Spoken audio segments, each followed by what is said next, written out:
People do not come to this country to take benefits. They come because they are fleeing for their lives, they are fleeing from persecution, and we should be open for them to come here and to make a new life for themselves.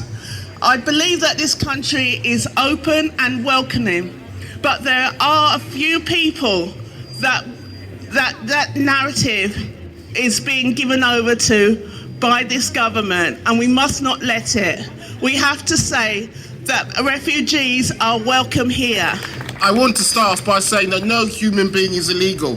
What is illegal is what the government is doing in terms of the way it's treating refugees. How do we know that? When they sent out boats to push back people, the court said it was illegal.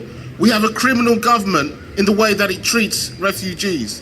But the language that's taken place over the last week, the time I saw that was when I was a child growing up, and there was an organisation called the National Front, and it used exactly the same language. And it used the language actually against the parents of Suella Braverman. It was those when we turned out in Walthamstow and said that they're welcome here.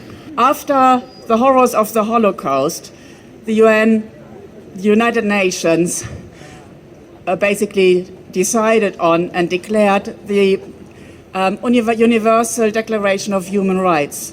And one of the fundamental human rights in there is that every human being has the right to seek sanctuary in another country. We want to campaign for Hussein to be allowed to stay here in UK with his family and not to be separated from them and sent to Rwanda or elsewhere.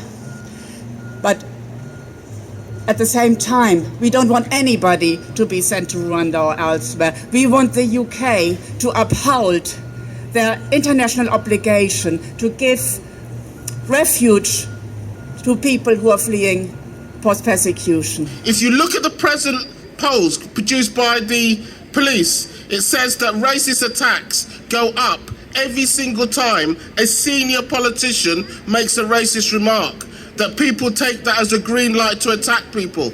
And we have to gather together and say, no, we won't accept that. And we have to stand together to say, yeah, there are real problems.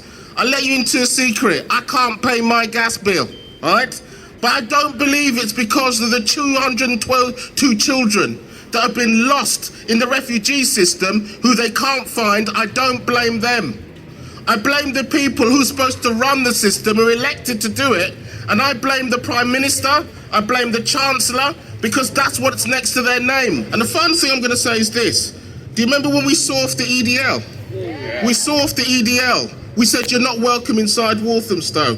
So we're not prepared to allow the government to put an open welcome to the far right to be anywhere inside this country. Let's stick to the solidarity that we show in Walthamstow of humanity and reject the hatred and division that our government's trying to bring. And welcome this family of Hussein. You're going to stay here and we're going to fight for your right, because what happens to you happens to all of us. Solidarity.